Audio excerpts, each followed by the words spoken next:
কেঁচো খুঁড়তে সাপ অথবা থলের বিড়াল বেরিয়ে আসা সব প্রবচনকে পেছনে ফেলে এখন শীর্ষে লাখ টাকার ছাগলে খেলো কোটি টাকার সম্পদ।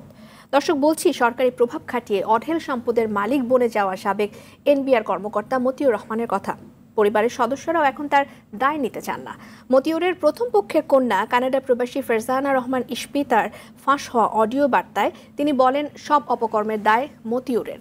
পিতার শাস্তিও দাবি করেন তিনি। আরও জানাচ্ছেন শাকিলা করিম। কেঁচো খুঁড়তে সাপ অথবা থলের বিড়াল বেরিয়ে আসা, যে প্রবচনই বলা হোক না কেন, সব প্রবচনকে হার মানাচ্ছে সাবেক কাস্টমস কর্মকর্তা মতিউর রহমানের কীর্তি। এখন বলা হচ্ছে লাখ টাকার ছাগলে খেলো কোটি টাকার সম্পদ। মতিউরের এমন কাণ্ডে বিব্রত তার স্ত্রী সন্তানরাও। সামাজিকভাবে হেয় হওয়ার ভয়ে ভুগছেন মানসিক অবসাদে। এ নিয়ে মুখ খুলেছেন মতিউরের প্রথম পক্ষের কন্যা ফারজানা রহমান ইপসিতা। নিজ বাবার পাপ আর অপকর্মের শাস্তি চান কানাডা প্রবাসী ইপসিতা। তুই যে আমাদেরকে ধোকা দিছস, এটা আমরা কি করুম? আমরা কই যামু? আমরা কারে মুখ দেখামু? মা রায়পুরা উপজেলা পরিষদ চেয়ারম্যান লায়লা কানিজ ও দুই সন্তান ইপসিতা ও আহমেদ তৌফিকুর রহমান অর্ণব মতিউরের ছাগল কাণ্ডে বিব্রত। মতিউরের কানাডা প্রবাসী কন্যা ফারজানা রহমান ইপসিতা স্বজনদের কাছে ভয়েস মেসেজে এভাবেই ক্ষোভ প্রকাশ করেন, যা সম্প্রতি সোশ্যাল মিডিয়ায় ফাঁস হয়ে যায়। মা হামাও করে কান্দে, আমার ভাই কান্দে, আমার ভাই আমারে বলে, আপু আমার বাপ আমাদের কখনো ভালোবাসে নাই রে বাপু, ভালোবাসলে সে এভাবে চিট করতো না। বিশ্বখ্যাত ম্যাকলারেন ব্র্যান্ডের বিলাসবহুল গাড়ির ছবি সহ সামাজিক যোগাযোগ মাধ্যমে ভাইরাল হয়েছেন মতিউরের প্রথম পক্ষের কন্যা ইপসিতা। যে বাবার কল্যাণে কানাডায় তার বিলাসী জীবন, সেই বাবাকে দাঁড় করাচ্ছেন কাঠগড়ায়। আমার মারে ধোকা দিছে, সে আমারে ধোকা দিছে, আমার ভাইরে ধোকা দিছে, আমার ভাইয়ের একটা বাচ্চা হইছে, সে আমাদের ধোকা দিছে।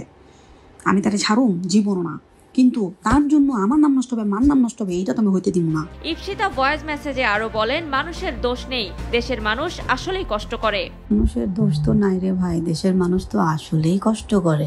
এই লোকটা আমার মারে এত বড় চিট করলো ভাই। ইপসিতা বলেন তার বাবাকে রক্ষা করার কোনো ইচ্ছাই তার নেই, তিনি ধোঁকাবাজ। বিশ্বাস করেন, আমার বাবার নিয়ে আমার এখন কোনো ইচ্ছাই নেই তার প্রোটেক্ট করার। আমার তার উপর জিদ, কারণ সে যদি সত্যি করে থাকে, আমি যদি আরো প্রমাণ পাই, আমি যদি আসলেই দেখি, কারণ এখনো আমার মনে হইতেছে ফেক হইতে পারে, বাট যদি আল্লাহর কসম রিয়েল হয় না ভাই, আমি ছাড়ুম না। বর্তমান পরিস্থিতির জন্য দ্বিতীয় পক্ষের স্ত্রী সন্তানদের দায়ী করেন ইপসিতা। সম্পত্তির জন্য ওই সেকেন্ড ফ্যামিলি সামনে আসতে চাইছে, বাপে মনে হয় বলছে না, এখন সে আমাদেরকে অ্যাকিউজ করে এই কাহিনীটা করছে। প্রভাব খাটিয়ে অঢেল সম্পদ অর্জনের খবর জানাজানি হওয়ার পর থেকে মতিউর রহমানের প্রথম স্ত্রী লায়লা কানিজও আত্মগোপনে। তিনি উপজেলা পরিষদ অফিসেও যাচ্ছেন না, বসুন্ধরার বাসাটিও ফাঁকা। কোথায় আছেন ঘনিষ্ঠজনরা তা বলতে পারছেন না। ছেলে আহমেদ তৌফিকুর রহমানও পারিবারিক ব্যবসা প্রতিষ্ঠানে যাচ্ছেন না, দেখা করছেন না কারো সাথে। ব্যক্তি জীবনে মতিউর ছিলেন রহস্যে ঘেরা। পদোন্নতি, সম্পদ অর্জন, ব্যবসা বাণিজ্য, পারিবারিক নাটকের নানা তথ্য ফাঁস হয়েছে তার কন্যার ভয়েস মেসেজে। এখানে না কেউ একজন মাস্টার গেম আছে, মানে কেউ একজন আমাদের সাথে গেম খেলতেছে। আমি 100% এখন লিখে ফেলি। শুধু কন্যার ক্ষোভই নয়, মালয়েশিয়ায় পাড়ি জমানো দ্বিতীয় স্ত্রী শাম্মী আক্তার লাভলিও চরম দুশ্চিন্তা ও হতাশায় দিন কাটাচ্ছেন। লাভলির মেডিকেল পড়ুয়া মেয়ে মাধবী বাবার সঙ্গে যোগাযোগ করতে না পেরে ভেঙে পড়েছেন। জানা যায়, স্বামীকে ডিভোর্স দিতে দ্বিতীয় স্ত্রীকে চাপ দিচ্ছেন মতিউরের বোন।